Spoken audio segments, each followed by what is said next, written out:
procedures. And I apologize, I think. Am I on mute? No, it's telling me I'm on mute. I don't know why it said that to me. Sorry about that. So I want to acknowledge that COVID-19 has caused us to alter our procedures, and we have invited residents of the region to participate in this meeting virtually. As we know, Governor Walz has declared a peacetime emergency in response to the COVID-19 pandemic, and my council has determined that it is not practical or prudent to conduct an in-person committee meeting for reasons stated in the governor's emergency executive order. And so accordingly, my council members will participate in this meeting, and also committee members, advisory members will participate in this meeting by phone or other electronic means. And this Equity Advisory Committee will be conducted in that manner under Minnesota Statute Section 13D.021. So before we call this meeting to order, there are a few quick reminders and guidelines about WebEx events and the virtual meeting process. So you will remain muted unless speaking. If on phone and computer, only unmute one device when speaking. Please announce your name before speaking. All votes will be conducted by roll call. Communicate with each other only through speaking. Only use chat function to address technical difficulties, such as if you can't hear or be heard, or if you have a question. You can type your question in the chat, but avoid having a conversation for transparency purposes. So use the raised hand feature if you wish to speak. If that doesn't work, type in the chat, I have a question. For your information, this meeting is being recorded and will be made available online. Our staff, Kit Driscoll or Irina, will be monitoring the chat, so reach out to them if you are having technical issues, and they will put their cell phone number in the chat. So we'll call this meeting to order for the Equity Advisory Committee meeting for December 2020. The time now is 6:13 p.m.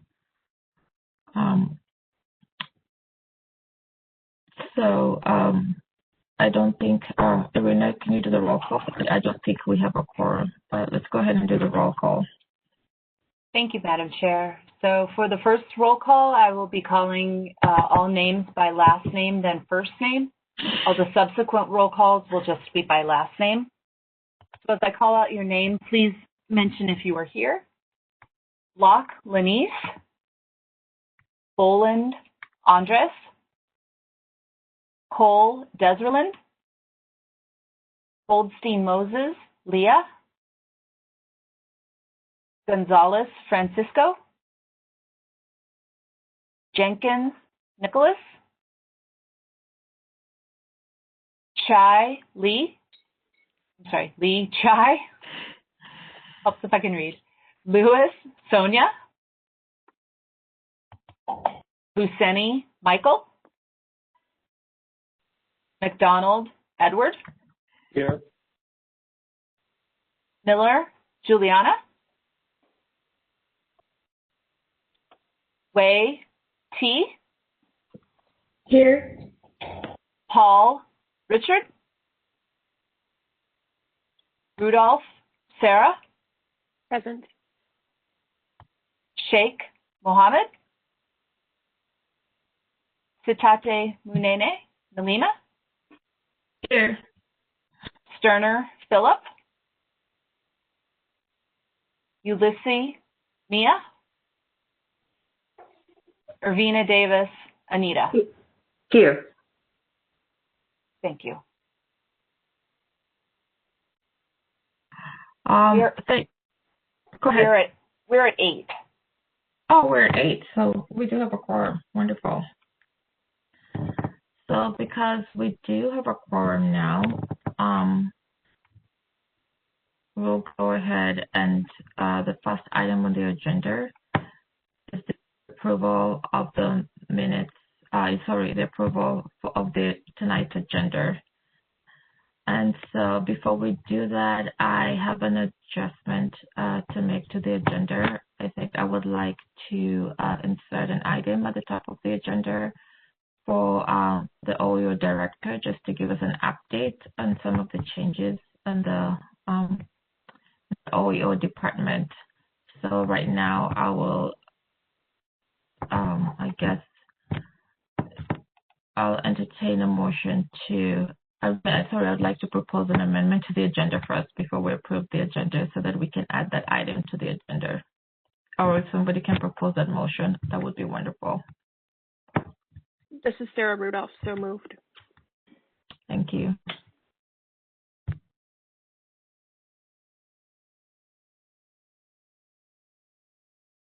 Is there a second? This is Anita Rena Davis, second. Thank you, Anita. Is there any discussion on that item? If there's no further discussion on that item, all those in favor say aye. Aye. Aye. Any opposed? Sorry, Irina, do we need to vote by roll call on that item too? Yes, please. Oh, okay, sorry. Let's go ahead. Please call this. Block, Boland, Cole, Goldstein Moses, Gonzalez, Jenkins, Lee, Lewis, Here. Buscemi, McDonald, I approve. Miller, Way, Approve. Paul, Rudolph, Aye. Shake, Sitate Munene, Aye. Sterner, Ulysses, Irvina Davis. Aye. Thank you, Madam Chair.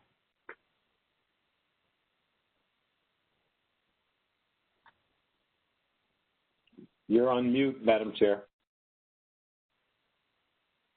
All right. So thank you. So we can add that after we approve the agenda and we approve the minutes. So the next item agenda will be approval of the agenda as amended. And all those in favor, please call the roll call. Sorry. Approve the agenda as amended. So move approval of the agenda as amended, Madam Chair. Thank you. Second.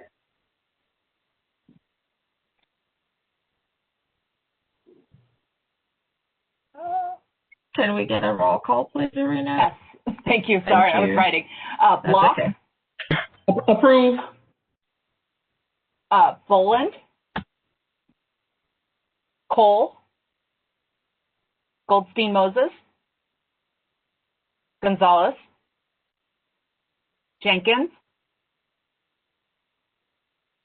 Lee.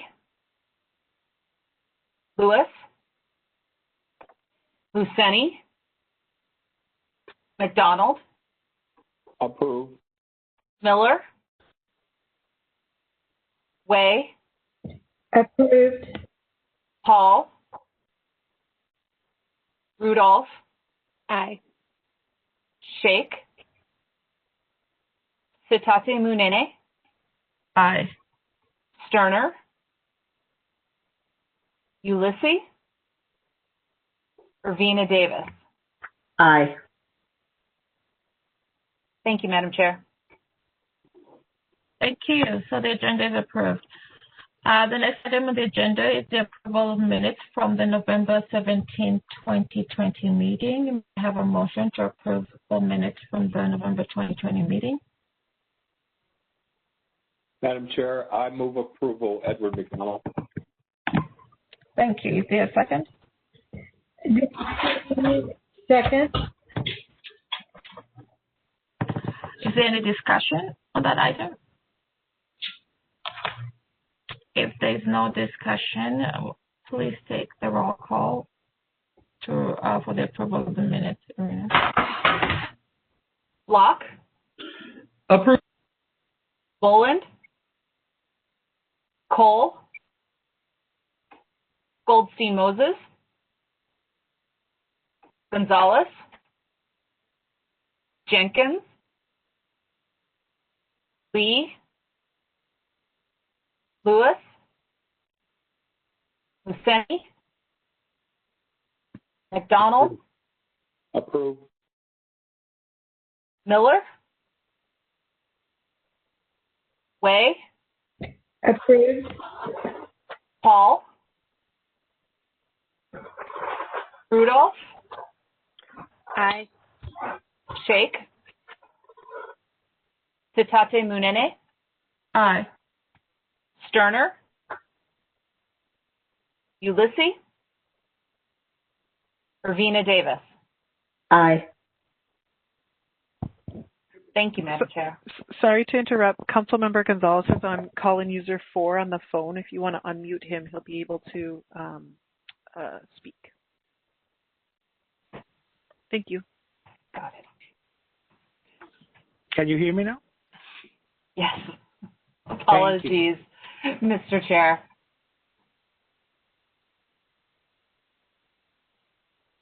Okay, wonderful. Thank you so much, Irina.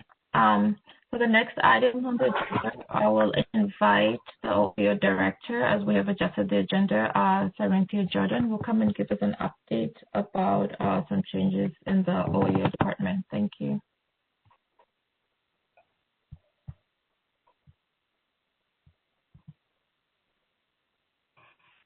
Hello, everybody. This is Cy Jordan, Director of Equal Opportunity. So we have sent out a communication to you. If you have not received that, please let me know directly, and I'll make sure that you get a copy of it, letting you know about some changes that we're making in OEO. And so I wanted to address that with you a little more specifically. I have been involved in the EAC for quite some time now, since I've been here, and continue to work with the staff on their support of EAC and the work. That will continue. So in the interim, you can reach out to me directly, and I'll be supporting the EAC as a liaison. Ashanti Payne has also been involved as the assistant director in several of the meetings, and so he as well is accessible to be able to communicate with about any questions that you have or any work support that you need for EAC. Marina Anderson has been supporting you for a good part of this year, and she will continue in that role as the executive assistant to support the EAC. So in the past, we've had about 4 to 5 staff supporting EAC. Oftentimes, we've had interns that have also contributed to your work and helped to be a liaison with you. And so as we move forward, we'll currently have 3 members, but that will be certainly sufficient staffing to be able to meet the needs of EAC. And if you have any questions about that over time, again, certainly reach out to me and let me know your thoughts and any comments that you might have about how we can do better in supporting you. And so that's one of the changes that are happening within our office. We have several other changes that will be ongoing. There'll be a few reporting changes within OEO. For those of you that we haven't presented fully about what the work is in the Office of Equal Opportunity, we cover a number of the areas around compliance and equity and inclusion for the council. So we're under the Regional Administrative Office, and we're support service to the other 4 divisions, as well as to the Regional Administrative Division itself. And so we do work in compliance around investigations, around metro mobility appeals. We do, of course, affirmative action planning that you've heard in partnership with HR, and taking that plan this year and moving it to workforce equity, taking it beyond the regulatory compliance that we're obligated to do. We also do the ADA work with the council around the Title II for our programs and services. So we were involved in conducting the self-evaluation for the council just 2 years ago and putting together a transition plan for the work that the council has ahead of it. We'll continue in that role. We also do the Title VI work around programs and services for the council. We do the small business certification, and we do have an equity component and inclusion component in the work that we do. So not only do we handle the disadvantaged business enterprise, the federal component, we also have our own internal council goals that we set around underutilized businesses using our own local and state funds of the council. We have oversight around subrecipients for the council, and we're looking to enhance the work that we're doing around that. I want to think if I'm missing a couple areas. If so, chime in, Ashanti, as well. if there are a couple of them missing. So we have a broad breadth of issues and work that we do within the council. There will be a number of changes within our department. We are working on a 90-day restructure plan. And so as we change our organizational chart, I'll be able to send that out to you and share that with you as well. The work itself will not change. What we'll be looking to do is elevate the way that we do our work within the council. And we're also going to be adding on another unit. So we're going to be, we'll have a more focused intention around small business engagement and development too, as we support the increase of spend and contracting with Metropolitan Council. So those are a few of the quick highlights, and I'll entertain a few questions. I'll let you know directly that I won't be speaking to any private personnel data, but certainly any questions about what the work is itself and how we intend to move it forward. I want to be open and transparent with you. Thank you, Sai. So yeah, we can entertain a couple of questions if there are any. So, Sai, this is Edward McDonald. Thank you for the information. Is this a part of just shortage of local aid and the need to reduce staffing within your division? So chairs and members, if I understand the question correctly, if it has to do with aid, federal aid, and I'm sorry, I couldn't hear you very clearly, so I had to turn up my volume and reduce staffing. Does it have anything to do with just the, revenues, adjustments the council needs to make, considering the climate, appropriations, that kind of thing? No, just the opposite. Actually, Chair Zelli and the regional administrator, acting Mary Bogie, both support the work that we need to do in equal opportunities. So we are actually adding staff. We'll be adding 2 additional extended temp staff for a while. What we're planning to do is up staff so we can work on what our strategies and our intentions are and see how we should be right staffed to support the council and its needs, but also to be able to make a real impact around the region. So we'll be adding some staff as we move forward. Oh, that's great news. Thank you. Juliana, I think you had a question.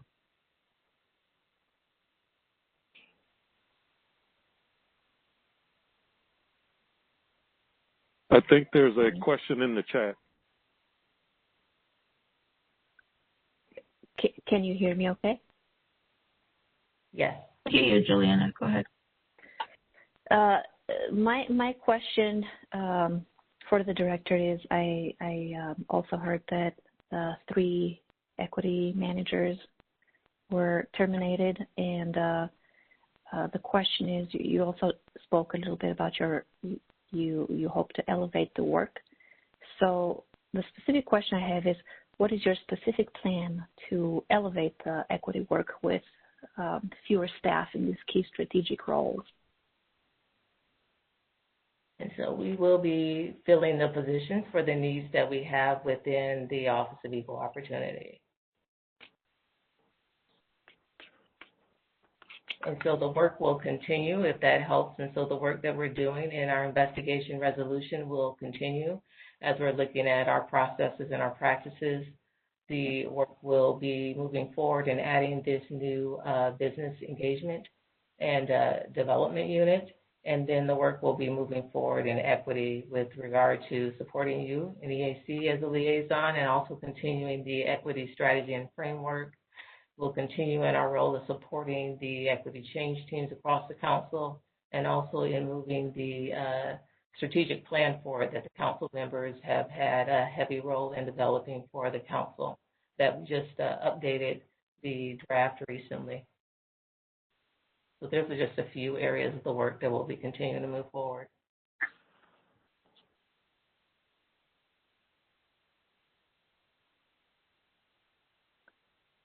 Any other questions or thoughts? And I'll offer again, if anyone has any questions of me and you want to talk offline, feel free to reach out to me as well. All right. Thank you so much for your time. Thank you for the update.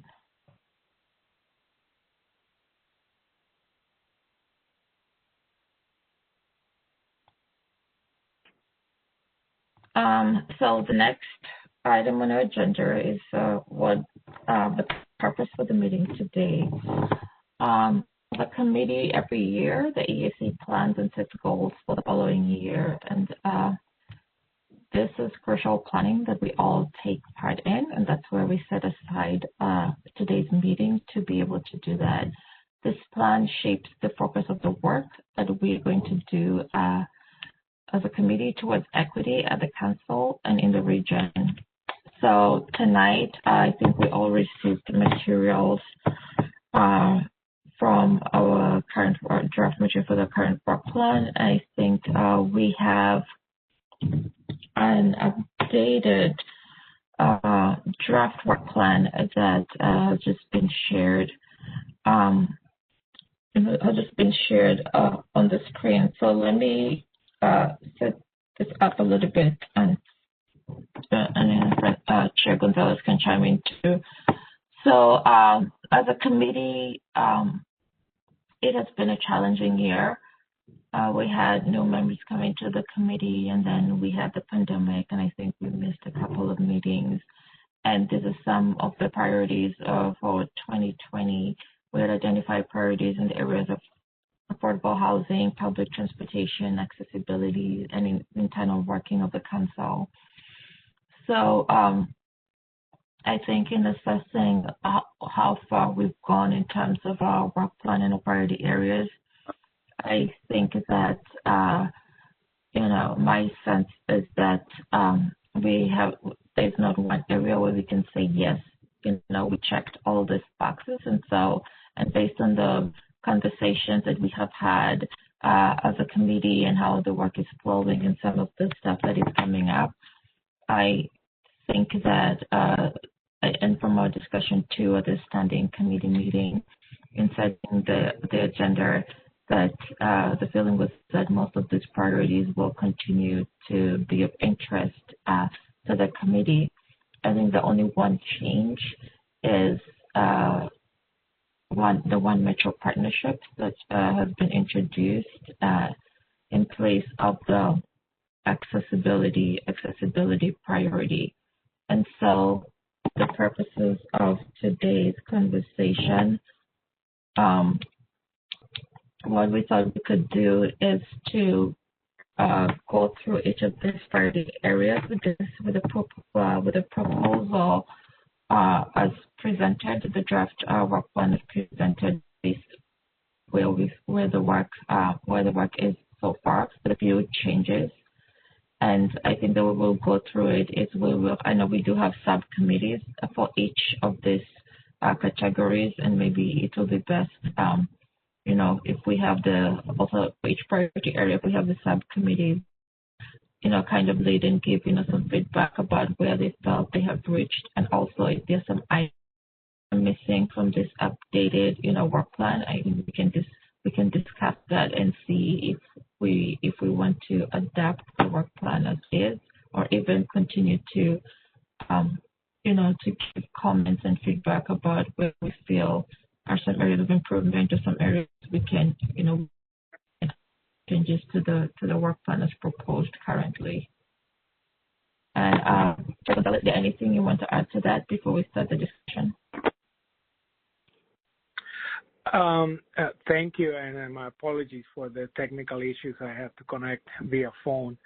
I think that this is just a way of making sure that we are more impactful within the limitations of the time and commitment of all the EAC members.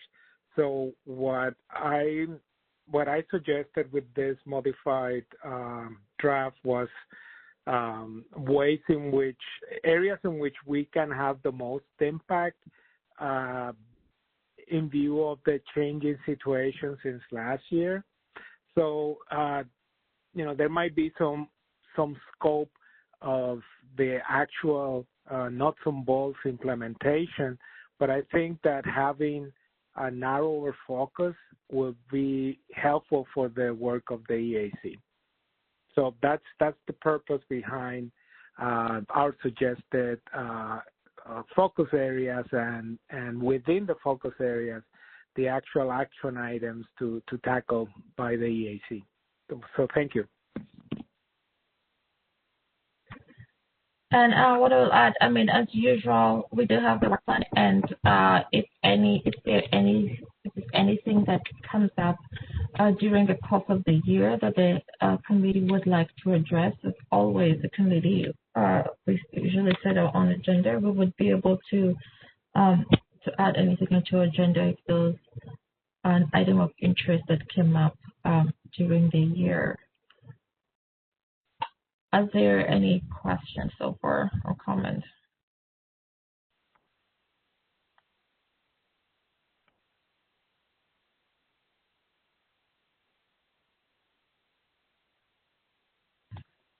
So if there are none, I think Irina, did you send a copy of this document to everyone also by email? I haven't had a chance yet, but I absolutely can. Yep. No, okay, that's okay. I think we can just follow, or we can follow through the screen. So if there are folks, I think the way we thought about it is if we can start with affordable housing. And for affordable housing, last year we had 3 areas. We had the area of holding, regional convenings, and affordable housing. And the strategy was to prioritize and promote affordable housing in the region, and co-hosted other council members and partners, community groups, some meetings to ask people from underrepresented communities what they see as the causes of or drivers of affordable housing crisis, and then to also promote the need and support necessary to produce affordable housing. We also had another item in regards to the LCA, which is not included in this updated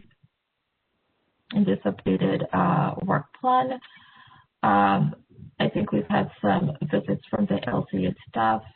I know that they were working on updating their criteria for the LCA this year for what they're going to use for 2021, and I know the period to impact that passed. And what requested from the LCA staff is also just to provide us a memo to see where they landed with that, at least so that we can have that information as a committee. And then the other item was the housing policy plan update, which I believe the council will begin working on. The community development department will begin working on the housing policy plan update, I think, in 2021.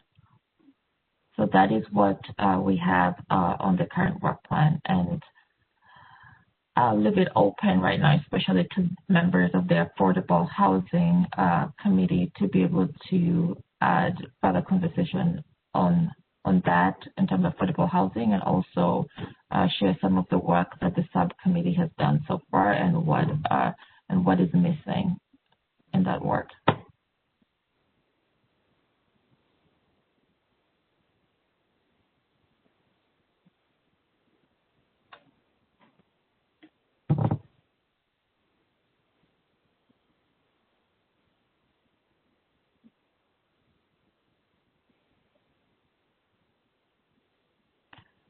So first, I have a question. Is the document clear? Is everybody able to read this document on the screen?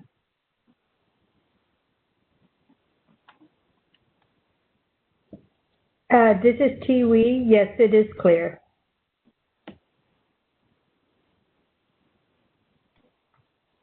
Welcome, Chair Gonzalez. Finally. Yes.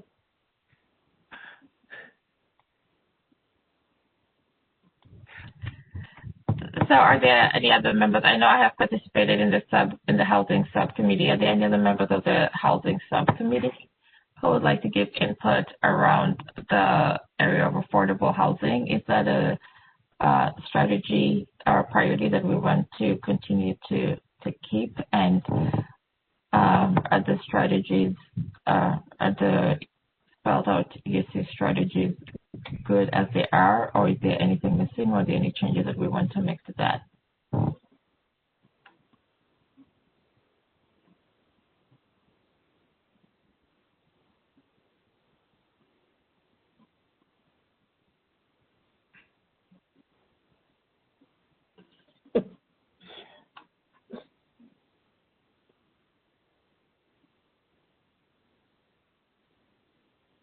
So this is, if I may, just to remind folks that, one of the organizational changes that we are trying to implement is having the subcommittees take the lead on certain areas as far as processing the information and coming up with recommendations and other things to submit to the whole of the EAC. So, the work plan should also reflect the interest of the folks from the subcommittees. So if the folks that are on the specific housing subcommittee, for example, think that the priority areas within housing that we have identified do not match what they think we should be doing, that's why we want this discussion to happen. So there's a reason why folks are in the specific subcommittees that they are into. It's because they have an interest or a subject matter expertise on that particular area. So this is the time in which your input is needed. So again, so your interest and your knowledge is reflected in this working document, in addition to your work on the specific subcommittees. So this is Edward. I'm not sure where there's a mention of equity in all of this, but I suppose if I, read and guess intentions with this, I can make a justification in all of the verbiage in it. But if we're not going to do that, then maybe one of the things we need is to have the Met Council provide us some kind of analysis of the status of housing on the continuum of housing in order for us to have at least a quantitative analysis of what the need is across the region as it relates to the housing continuum. And that is from shelter facilities to home ownership, and then internally in each one of those sections of the continuum, some analysis of who occupy that space. What are the demographics in home ownership? What are the demographics in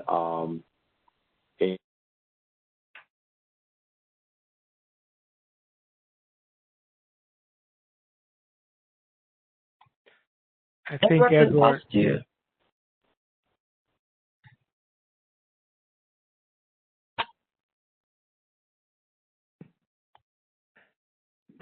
Well, one thing as far as housing is concerned, while Edward comes back, and Sai was mentioning this to us before, is this, again, I'm still struggling to remember the name of the group that was created and that is already working on housing issues, on affordable housing issues. So there definitely will be an overlap between what those folks are doing and what this subcommittee and the EAC might be looking at. So as far as data and information is concerned, maybe those folks have some of that information already available. Sai, can you just repeat what you just explained earlier about the working group? Yes, one of the areas where we will continue to support from OEL's perspective is your connection with the council members and the work of the council that's ongoing that you would have an interest in. So there is a council member work group from the bigger council group that has a focus on affordable housing. And I'm aware that that group came to the or at least Councilmember Chambliss came to the EAC's Affordable Housing Subcommittee last Monday and spoke with you. And so what I committed to the co-chairs was to get more information about the parameters of that group if it wasn't already presented to you, and then also to understand what the timing and goals are for the council members work group. But if there's anyone on the committee who may have attended or otherwise received some documents directly from Councilmember Chambliss about that, they may be helpful to your discussion as well.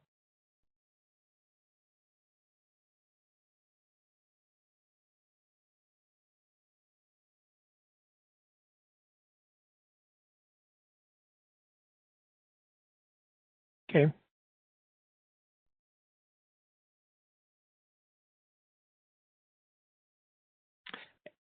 Anything else?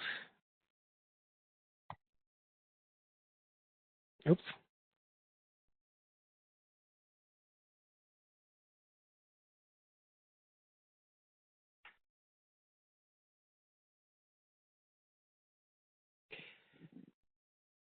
Any questions about the rest of the draft priority areas for the work plan priority areas for next year?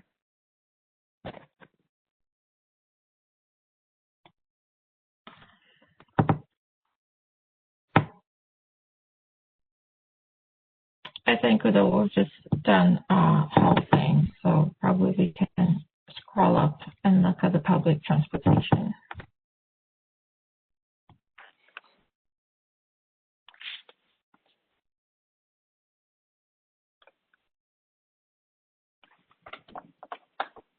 Okay, hold on 1 second, please. Appear to be having some difficulties. So just 1 second.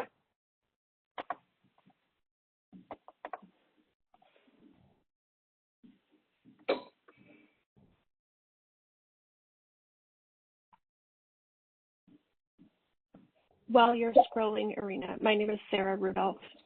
I am a co-chair of the Transportation Subcommittee along with T. And just to offer a little bit of background, the 3 priorities listed in the proposed work plan are carryovers from last year. I'll talk about them when we can see them on the screen.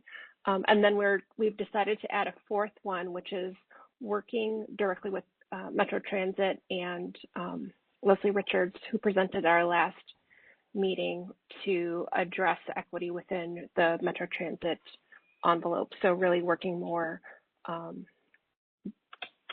directly on specific initiatives there.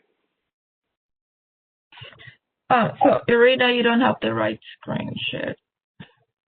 No, I know. The okay. document that I had only, for whatever reason, saved 1 page. So I'm trying to get the I can help. Do you want to make me presenter? I'm pretty sure I can move to the 2nd page. Oh, that'd be great. Yeah.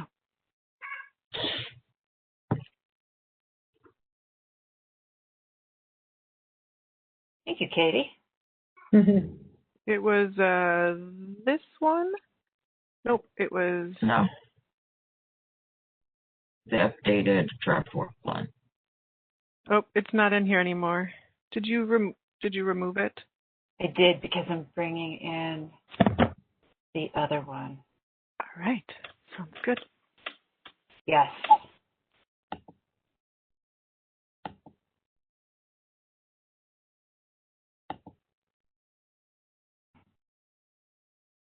Let's see if this will work again.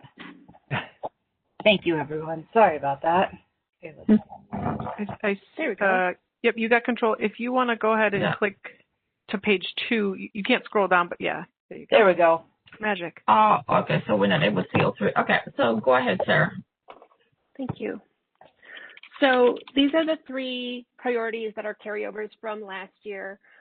Number 1, which you cannot see, it's transportation policy decision making, learning how the council and Metro Transit and MTS transportation policy decisions are made and how those most impacted are given a voice and agency in the process. Number 2 is transportation tracking systems, just understanding a little more about what they actually track and report, how the council utilizes those findings and how those findings are shared with the public if they are. The number 3 goal is building a relationship with the Transportation Advisory Board. It's a bit of an overstatement perhaps, but really just understanding a little bit more about the tab and the goals that overlap with the EAC priorities. So the idea behind these 3 goals is really just for us at the EAC to have a better understanding of the world of transportation as viewed by the Met Council, and then that will help to inform our kind of strategy and understanding about this and our role in it moving forward. And then the 4th goal, as I mentioned earlier, is really to work more directly on specific equity-related things with Metro Transit, specifically as a follow-up to the presentation that was shared with us last month. So these 3 are more about learning, and then the 4th one is more about acting.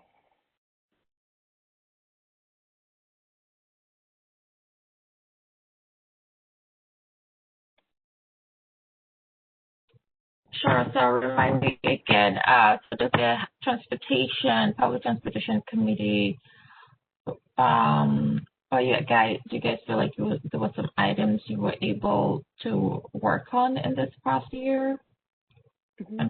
So just due to the pandemic and my own family situation, I had to take a big leave from the EAC. So I was not involved probably from spring through the summer and just had the opportunity to rejoin last month. So this subcommittee has not been particularly active.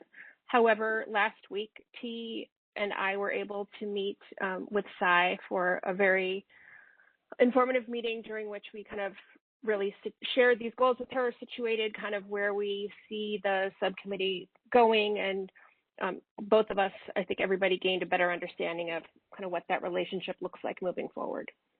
Correct.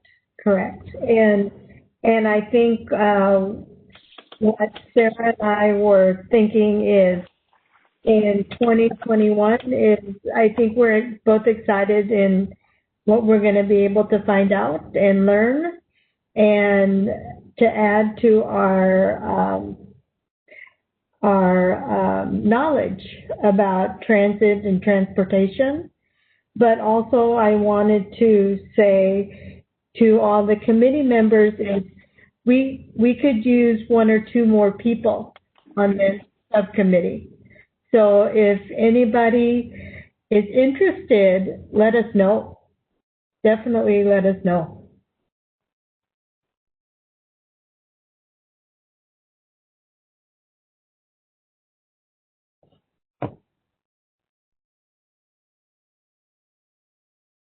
Okay, so thank you for that. So that means that you would have 4 items. I know in our conversation pre this meeting, we were talking about really narrowing the focus for each of these priority items still further, because just from the experience and the limited capacity that we have as a committee and the added requirement to participate in subcommittees and added time requirement on folks. But I was trying to look through this again, trying to figure out, since your first 2 items are more about learning, I was trying to see if we could put those together. I mean, the building relationship with the TAB, the Transportation Advisory Board, I think, that's fine. It's a relationship building. We all actually really should be building relationships with folks around here. But then, I guess what we would need to add is the work that you just articulated with on the equity work that Leslie presented on.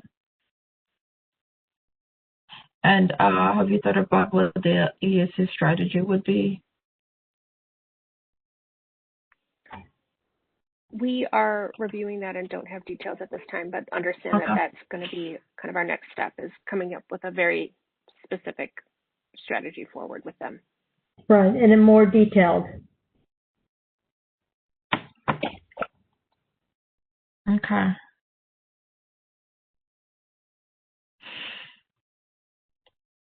All right, thank you. So the next item we'll move to is the One Metro partnerships. Francisco, do you want to lead the discussion for us? Yeah, and basically this is some high-level ideas that I thought that in view of everything that has happened with COVID, with George Floyd's murder, and all the impact on our communities since for almost a year now, that has exacerbated the dismal trends that we already had. So I thought that we need to be more involved with what's going on at the community level and using the resources of the Met Council to support the rebuilding of the communities, right?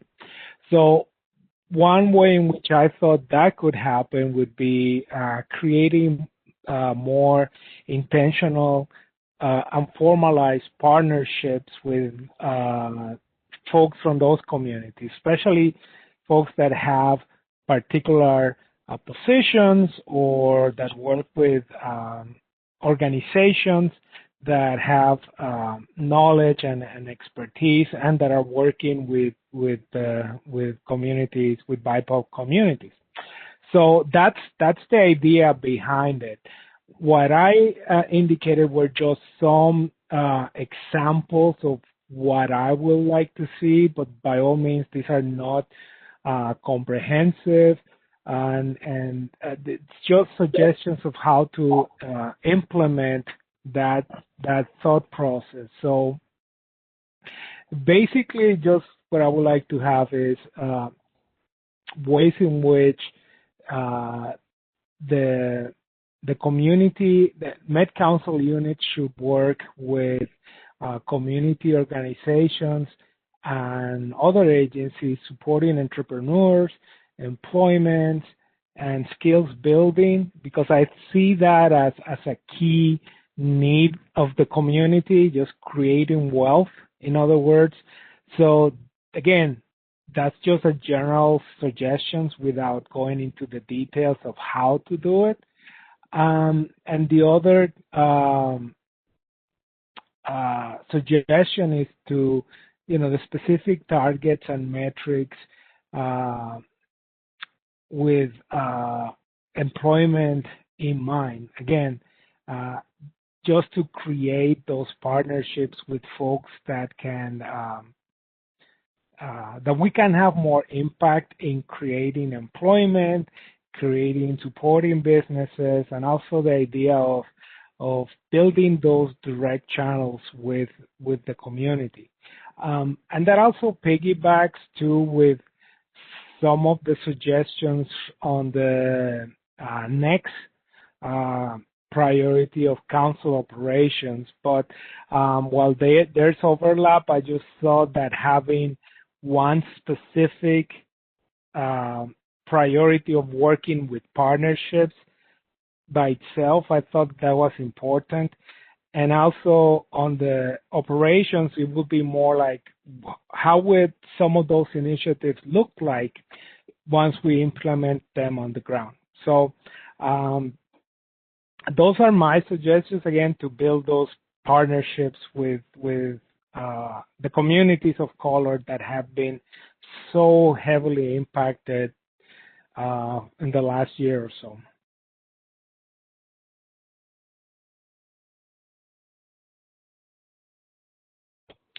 So one last thing, as far as the implementation of how exactly this will look like, it's open to suggestions and to the interests of the folks in the EAC to see how they want to implement this at the grassroots level. So I just wanted to flag something. I think Edward is communicating that he's trying to connect by a phone and he's not able to. I just wanted to flag that. I don't know whoever's offering tech assistance. I don't know how to address that. I'll reach out and give him my cell phone number in the chat. No, I'm on now, but I just you're on. Okay. When I speak, I get cut off internally, but that's fine. Oh, sorry about that. We're not controlling the mute that way, so I'm not sure what's happening there. Oh, okay.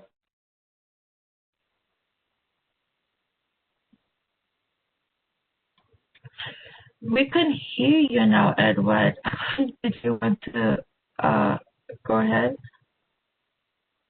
No, that subject matter is passed, Madam Chair, so I'll talk to Francisco offline about a couple ideas I have that could have gone into the housing piece. On this subject matter, though, I think we'd be remiss not to somehow look at internal opportunities at the council itself, as well as underutilization in the contracting area. I know that Asante and other folks, Serena, I think her name is working to, shore that up. But on the job creation side, oftentimes our communities are discouraged from using those avenues for employment opportunities and extended relationships. So I see a lot of benefit in forging those relationships to have those conversations. But at the end of the day, and I'm sure this new staff and new organization will do a better job in the EEO area of ensuring utilization of diverse communities in their contracting as well as in the employment. And that speaks to affirmative action and all of our contract procurement stuff. And I think we should at least look at that. It's hard to push others to do better if we're not doing the best.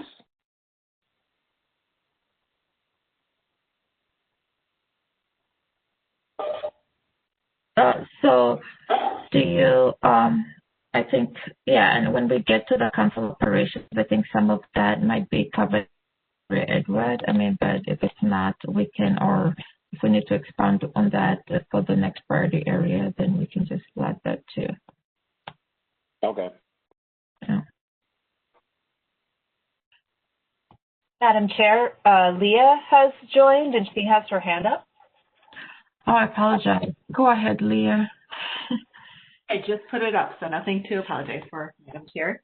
One thing that this area of the One Metro Partnerships makes me think about is there may be some opportunity with the CARES Act funds for some really creative flexibility and intentional community engagement. And so as council is making plans for how to use its CARES funds, I hope that thinking through partnerships and collaboration and community engagement would be part of it, and that might be a place where we can have some influence. And maybe even beyond the Met Council resources, but potentially how they're working with cities and counties to think about how to structure their CARES Act expenditures.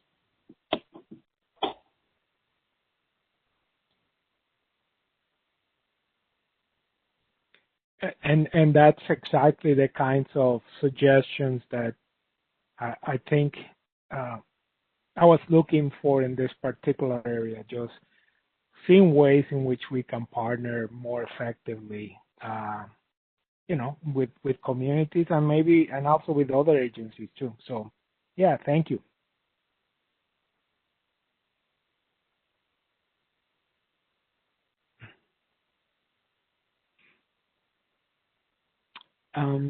Any other suggestions or comments on this particular priority?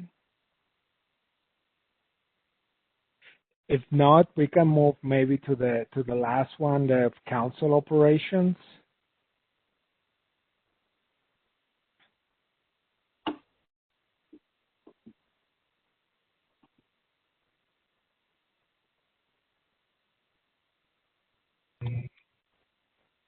So for council operations, I know Leah and Anita, especially earlier on, I know you'll hit the ground running and done quite some substantial work on that. I know at some point there was some request, from information from the HR director. I can't remember to the HR director. I'm not sure if that ever came through, but all in all, I think we can start off if one or actually both of you just wants to, give a brief summary of what the committee worked on and where you feel we are at with this priority area.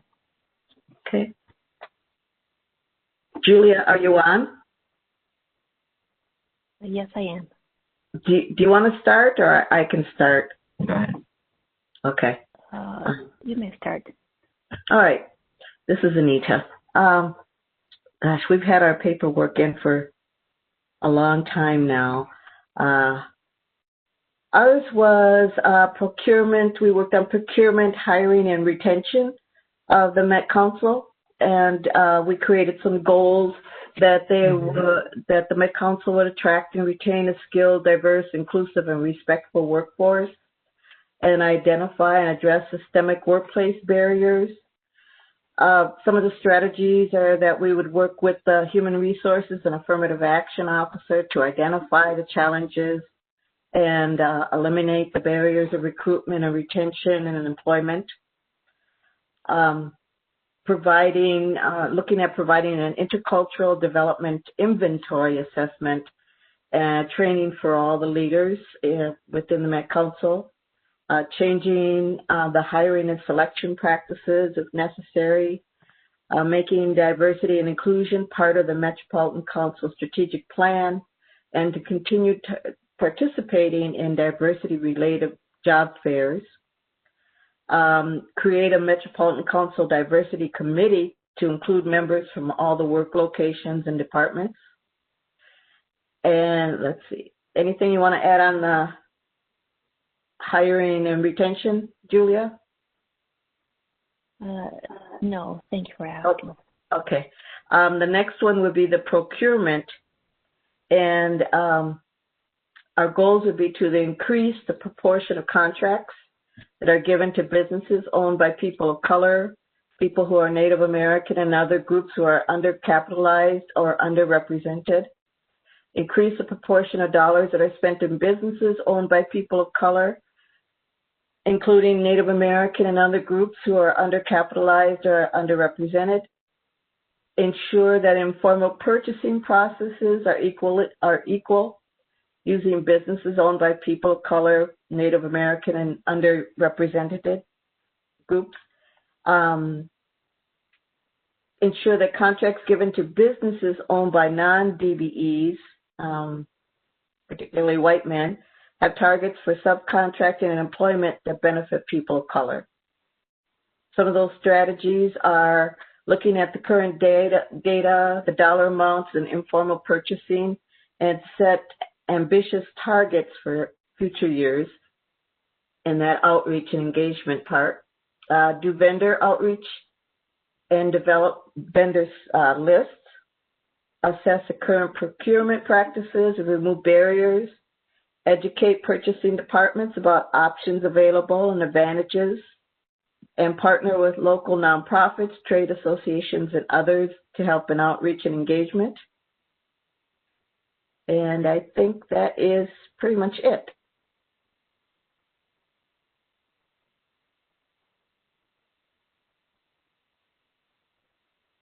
Can you hear me? Yep. Okay, that's it. Madam Chair, this is Edward. That is very good. Thank you very much for the work on that. I will say though that it's kind of sad that you're asking them to do what they're supposed to be doing, in that regard. And when you have so much historical underutilization, we sometimes get caught in the reframe of asking them to not do anything special, but just follow the law. And right, this seems like some kind of special request. It's almost like we're at the stage right now on affirmative action is any vacancies within side of the Met Council should go to protected group people in order to address historical underutilization. That should be their priority, and that would be legally permissible if you just simply did a review to show that there is gross underutilization based on job categories within the Met Council, and therefore over a period of time, and I think it would be legally permissible to say that all vacancies would be filled by protected group individuals where underutilization exists within the job category. On contract procurement, 35 years and 3 major disparity studies show gross underutilization when there is enough willing, able, and available businesses within minority communities. We're still practicing a race-neutral approach that's not yielding the parity that should be achieved. So you can almost now recommend that we move to a race, disability, and gender conscious contracting approach where you set quotas, and they would be legally permissible based on the 35 years and 3 major disparity studies where documentation exists. I can live with this, but it requires right now in this climate, and because the Met Council and all governments would have a compelling reason with COVID-19 and with historical underutilization of willing, able, and available minority business enterprises, could go to a race-conscious approach for a short period of time, limited duration, where they are targeting that money by particular race, disability, and gender groups, and only allowing folks from those groups to compete against each other for those contracting opportunities. And I think it would be legally permissible because of historical underutilization of protected group members in the workforce to say all vacancies at this point in time will only go to protected group members in job categories where there's underutilization. That's where we are at this time. I appreciate what's in this, and I do understand it, but we've been conditioned to ask for something special, some special consideration, which is kind of what this language says. And really this language is what should have been done all along. And I can accept it if that's where the committee want to go, but I like to involve myself in this committee. But I think we're at a point where the request is that they have to be intentional and purposeful in bringing protected group communities into the workforce and vacancies that currently exist, and targeting those groups, setting up quotas for utilization of minority business enterprises and women business enterprises and disabled business enterprises, because they have grossly underutilized them based on their own analysis that are there, and case law back up them being able to move in that direction, and it would be legally permissible. That's not radical. That's achieving the. Well, if I might jump into that, I think that there are many things that can be done thinking outside of the box, and definitely this is the time to do that and have that perspective that what has been done in the past obviously hasn't worked. So I'm not sure about whether or how this can be implemented, but definitely it's worth looking into it. Ways that, again, might sound radical, but are actually just the Met Council using all the tools that it has available at its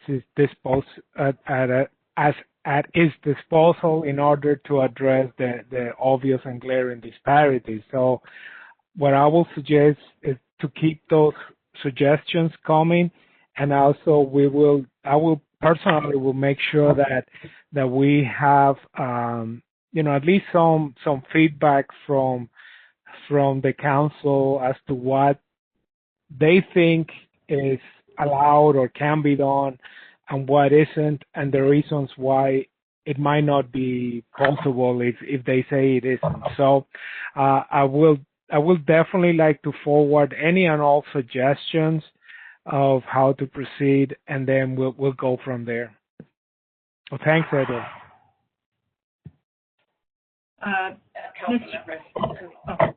Go ahead, Sai. I'm sorry. And so, co-chairs, if I may, I have some input that I can offer here. Yeah. This is Sai Jordan, the Director of Equal Opportunity. And so these are some great comments that you have here today. One of the questions I would ask is what kind of support that you had from our office as you went through some of these items. This is the work of the Office of Equal Opportunity in large part. Some of these certainly are in the wheelhouse of our partners, but we work closely with them, whether it be the procurement office and the human resources. So we do have these goals set internally. We can provide you with the history of where we've been and where we're going and how we're going to continue to grow in this work and move it forward to real impact and some sustainable change. And so we could be, well, we are partners and could be working collectively with you on even some of the areas that you've identified here. Much of this work is ongoing, and so we could provide some information to you about what that looks like and what additional input you might have of what's already in place. And so if that is coming to a subcommittee and working through that, reaching out to me directly to talk about what the work of OEO is and what is happening within these areas, whether it be affirmative action or DBE and income, excuse me, we could certainly provide that information to you and then certainly have your feedback on what it looks like moving forward. I'm not sure if you presented these to someone else or if it's just a list internally that you created, but we're here to work collectively. Okay. Leah, did you want to say anything? Yeah, I'll say that, and Anita and Juliana, if you want to add anything to this, we developed these, I think it was over a year ago that we developed these ideas at a time when the EAC was really exploring how to best have influence and understand more how to work with the offices. At that time, we hadn't really clarified. We knew that there was a need for collaboration. We knew that there's offices at the Met Council that work in these areas, but we really hadn't clarified how that relationship would be, and then also where the opportunities for influence for the subcommittee are. We had, by the time we came up with these ideas, some presentations about the current statistics, but but very limited opportunities to give input and feedback around strategies or opportunities. And so I really appreciate, Sai, you mentioning that we could work closely with you, because I think that we hadn't found those opportunities prior to developing these strategies. And Anita or Juliana, I don't know if you'd add anything to that. No, you're correct in that. We worked on this, and I think it's over a year old, really, that we've really had an opportunity to redo it. We basically we've been kind of waiting for all the other groups to catch up to where we were, because we already had our strategies, our plans, and our goals laid out. So I mean, it's a work in progress. And in response to Mr. McDonald, I hear what you're saying, but at the time when we were doing this, it's clear to me that this work should have been done, and I think it's clear to most of us that this should have been a given, and we shouldn't have to write down this so clearly. It should be work that's already been occurring, but now that the office is rolled out and we've got their memo and we've heard some of the changes, I think that can change some of the wording that we have on this plan as part of the strategic plan that we had for our group, the EAC, to move further on this. I think now that they've got more oversight, some of the wording on this should already be happening. And when I heard the report tonight of some of their changes, then I brought to mind that some of the language that we have currently in here could probably be changed now. So I think, once we move past this meeting, our subcommittee can get back together and with some of the folks at the Met Council and rework this language again. If you're okay with that, Julia? That makes sense. Yes, makes sense, Anita. Thank you. Mm-hmm. Sure, thanks.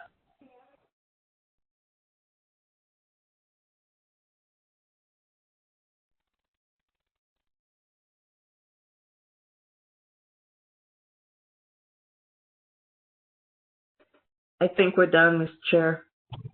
Okay, thank you. Yep. Any other comments or suggestions regarding the last priority or any of the other priorities?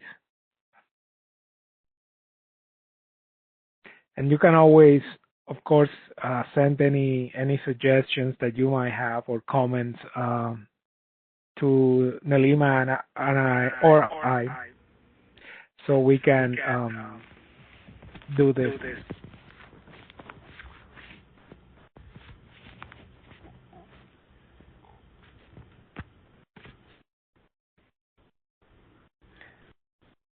Mr. Chair, I have a comment. This is Sarah. Go ahead. I guess after hearing these proposed work plan priorities, I think it's important to acknowledge the evolving dynamic between the EAC and the Met Council staff. And I will be the first to admit that I'm still one of the newer members of the EAC, so I can't really fully speak to this, but I just understand that, especially with the changes that Sai shared today, I just, from my seat, I see that in the past, the EAC has wanted to strive for the same types of things as the OEO, but also has kind of operated in parallel with that work and not necessarily as connected or supported or as a kind of a joint effort. And I just want to recognize that there's opportunities, I think, to, certainly still be on our own and set our own agenda, but at the same time, when it's appropriate, to really kind of recognize those opportunities for greater alignment. Thank you. Madam Chair. This is Edward. Go ahead. Go ahead, Edward.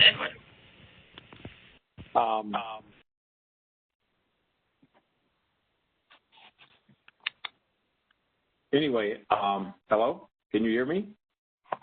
Yes, we can. Go ahead. Okay. So, I don't want the committee to take offense to or think that what they put here isn't value. I think that there's a lot of value to that. And so, and I do understand the advantages or disadvantage of not, reviewing Mason Tillman 1999 disparity report or MGT America in 2009 or the most recent Keene disparity report, which includes analysis of the Met Council's contract procurement activities and how communities of color are faring inside of that. In addition, or the Hall-Fondengala analysis, affirmative action analysis that was done in 2016 that also took a look at the gross underutilization of well-qualified people of color in the community. What I guess I want to say in addition to that is that you hear this narrative inside of government about making progress with our communities. We're making progress in utilizing more of them in contract procurement. We're making progress in hiring this plethora of qualified persons of color in the community in order to achieve equity and inclusion, which is really just an analytical framework to a strategy for compliance with equal opportunity and affirmative action, and also the enforcement of our protections under the state human rights law or Article 1 of the state constitution. The point is, the issue is compliance, not making progress, or we have a program or strategy in place. There are enough qualified professionals of color in the community, more than enough that can fill positions within the Met Council. There are more than enough qualified business enterprises that can fill up the underutilization gap with contracting with the Met Council. So we should not accept anything less than compliance with the law. That's it. Otherwise, if we're accepting progress, we're leaving our community behind, and you're leaving it to the discretion of people who may not necessarily have our interests at heart inside of there. And quite frankly, 30 years worth of analysis and reports show that they don't. And I'm not trying to be mean here, but though the law is the law is the law. The law says you must be in compliance. It doesn't say you should make progress towards this. So that's an unacceptable proposition. I respect the language in here, but somehow we have to, around affordable housing, fair housing laws, around these equal opportunity laws and affirmative action laws, we have to expect that our goals and objectives are absolute compliance, because when you have absolute compliance, then you're eliminating socioeconomic disparities for the folks who are disproportionately represented in that group. So as we think about this, think about not making progress with our community, but in compliance with utilization of our community. And the laws have been on the books for the past 60 years. So this is not anything new. It's just that we've not had people inside there. And it seemed like that's changing. And I agree with the speaker before that there's new staff coming in that want to forge ahead with aligning with this work and making it happen. But they do have the protection of the law to bring it into compliance.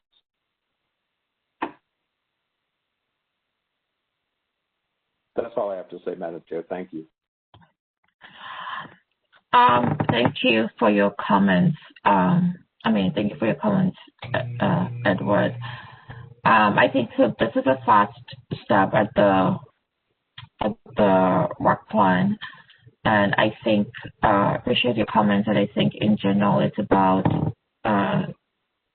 putting forth a proposal. Okay, so as a committee, bearing that in mind, so what are some strategies or some actionable steps that if the committee was to act on those, what would be the actionable steps that we could take to bring those things to bear, so that the committee could work on those if the committee so chose to do that.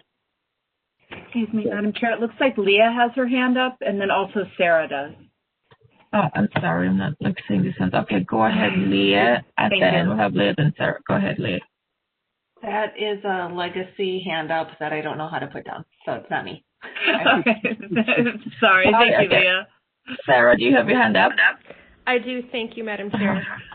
I just want to agree with what Edward shared regarding the use of underutilized groups in hiring and and procurement and contracting practices. But I will also say that for me, that's not enough, and that may be compliance with the law, but also to me that is not equity, that's affirmative action. And so respectfully, I just disagree with saying that that's what we fully should be going for, because the truth of it is that tomorrow the Met Council could hire 5, 50, 500, 5,000 people of color into their workforce, and without further work on the internal culture of the government, on the way that processes occur within that government, on the way that whose voice matters, on the way that all kinds of things, those processes are still going to enforce systems that have been around forever and that really marginalize the people that we're actually, I mean, like people like me, probably people like, many of the people who are on this committee. And so respectfully, while I think there's certainly a call for holding the Met Council to that higher standard, I also would encourage the committee to pursue this sense of how we can assist the Met Council in making that internal shift, which is necessary to actually retain that workforce and to shift the way that government delivers for its people, including the people that we are here to represent and speak for. Thank you. Madam Chair, just real quick, and I really appreciate Sarah's comments and totally agree with her 100%. Can you hear me? Yes, we can hear you, Edward. You have the floor. Go ahead. I'm sorry. It's just that I've been cut off and dropped so many times. I'm not really sure if I'm just sitting here at home talking to myself, but thank you for letting me know you can hear me. I agree with Sarah 100%. And there are provisions within the state's affirmative action plan that talks about no regression on gains made to achieve parity or address underutilization and furloughing, laying off, and all of those kind of things that are written inside that. So it does get at the fairness and equity issue. And I think what we're both saying is that both of those things should be occurring at the same time. Yes, let's hire in the 5,000 people, but let's also continue to work on changing cultures inside there that really value fairness and equity and inclusion and diversity. I don't think it's an either-or proposition. I think you also need to signal to the community by hiring them, those that are qualified to do the work, and in order to aid in changing that culture as well. So I agree with her 100%, and I think it's a duality issue. You do both of them because that's what the law requires you do, both of those and change culture at the same time. Thank you for those comments, Edward. And Lindy, I want to recognize your comments, and then I'm going to read them aloud, I guess, so that for the sake of transparency. So I want to acknowledge a comment that says, yes, more than enough, and that both can happen. I think you're agreeing that both can happen in tandem, and acknowledging that affirmative action is needed to create previous discriminatory action. Thank you for your comments.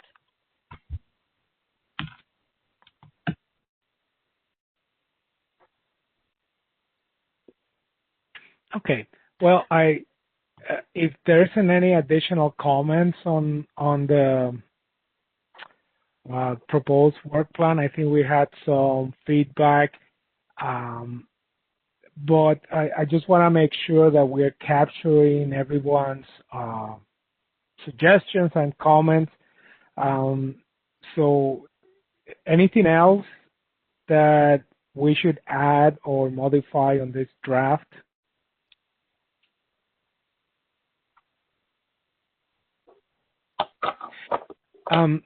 If not, we can just move ahead, and what we will do is just do a final version and then circulate that amongst the members, and hopefully we can get this issued.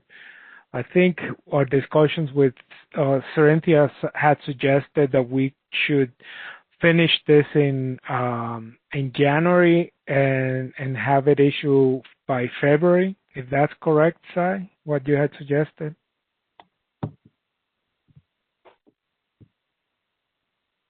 Co-chairs, committee members, yes, we talked a little bit about what it would look like to get you to the presentation to the council as a whole of your work plan for 2021. And normally that's done in the time frame of January and February. So we didn't know how long it would take you to work through these items and if you would have any follow-up discussion in January. But we want to make sure we get you on the agenda for February. Okay. All right. Thank you.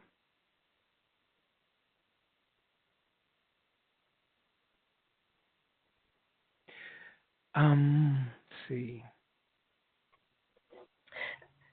Apologies, I do have one addition to that as well. Yes. You're looking for your next item. And so one of the additional considerations for your report out and update to the council would also be your highlights from 2020. So that'll be another area for you to work on as a group. Thank you. Thanks for mentioning that. Yeah, okay. And so I think we usually do that at the, what do you call it, the standing committee, right? Okay. Mm-hmm. At least, yes, I'm building that at a standing committee, and yeah. Okay. Shall we move on to the next item on the agenda? Right, we should. Okay.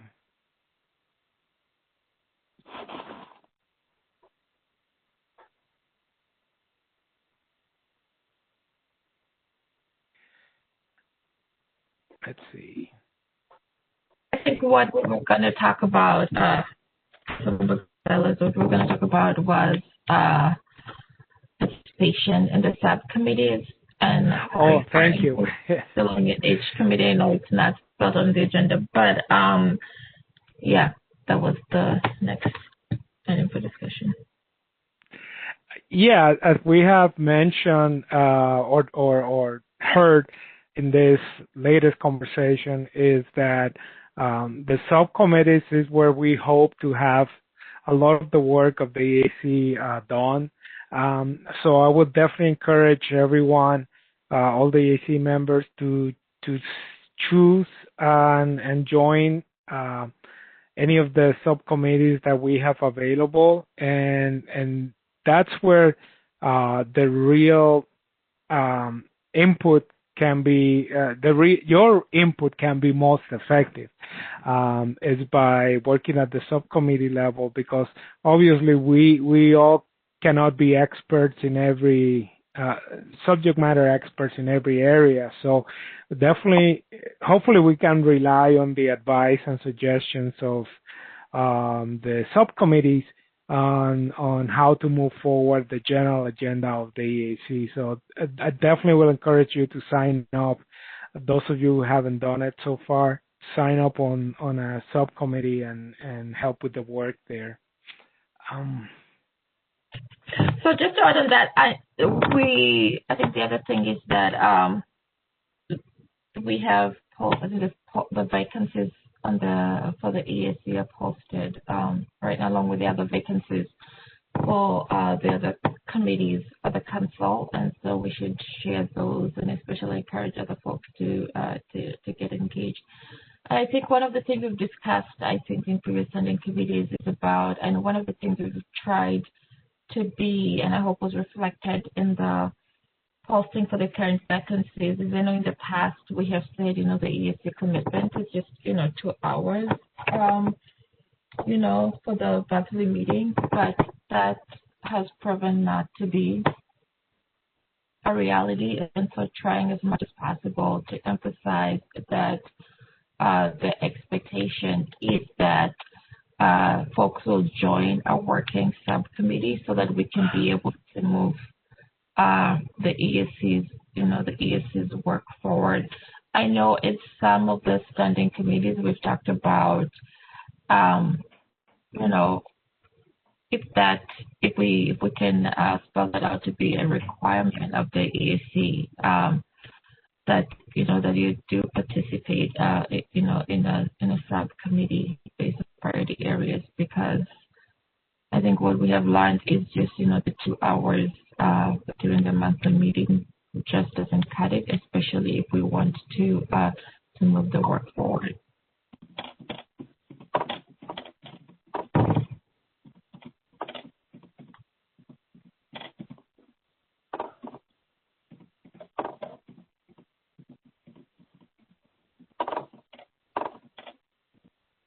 Anything else, Nalima, that we wanted to submit for consideration? No, I think that's it. I think I believe Irina, shared the link. Did you share the link with everybody for the ESC vacancies? Is that correct? I did. Wonderful. So if committee members can share those vacancies within their network, that will be great. So there are a couple of questions. One from Lenise. There's a couple of comments in the chat. Okay. So I think those are comments from Anita saying, let's hope that audio will make it happen. But Lenise had a question. How will we get the ideas expressed tonight included in the plan? I think we have taken notes and update those, and then we will bring it. This is a draft. We will bring this back we'll share the updated plan with folks before the January meeting, and folks can continue to give input by email or even at this extending committee meeting, and then we will have a final discussion and hopefully adaptation for the 2021 plan at the January 2021 meeting before presenting to the council. Yeah. Thank you. Madam Chair. Go ahead, Edward. Leah, actually the committee as a whole did a really good job on our structure and a change in our structure. And if I remember right, there was a need for that approach to be approved by the council, how we're structuring our operations. Is that something that the subcommittee do, or is that something that already happened? If I remember correctly, there was no need for the council to approve that. We approved it in the committee. I think we approved it in the committee with the updated changes, but there was not a requirement or a need for the council to approve that. Okay, thank you. Yeah. Sure. And then to your comment, you're willing to help on council policy subcommittee? Yes, I would love to. Yes, I would love to.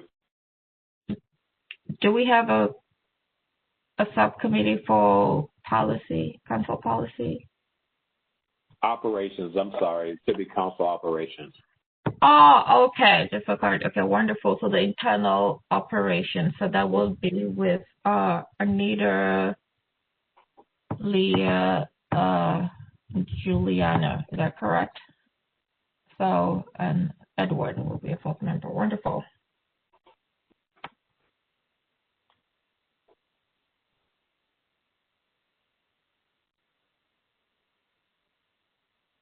Anything else that we need to discuss? Because I believe we are at the end of the agenda. Yes, we are. Okay. Well, if not, I think we can move ahead to adjourn this meeting. So thank you very much, and my apologies for being late. Again, technology hates me, so I had to struggle with this. And we'll definitely follow up with updating the draft and circulate that for your final input, and we'll go from there. All right. So thank you very much, and I'll officially declare this meeting adjourned. Thank you.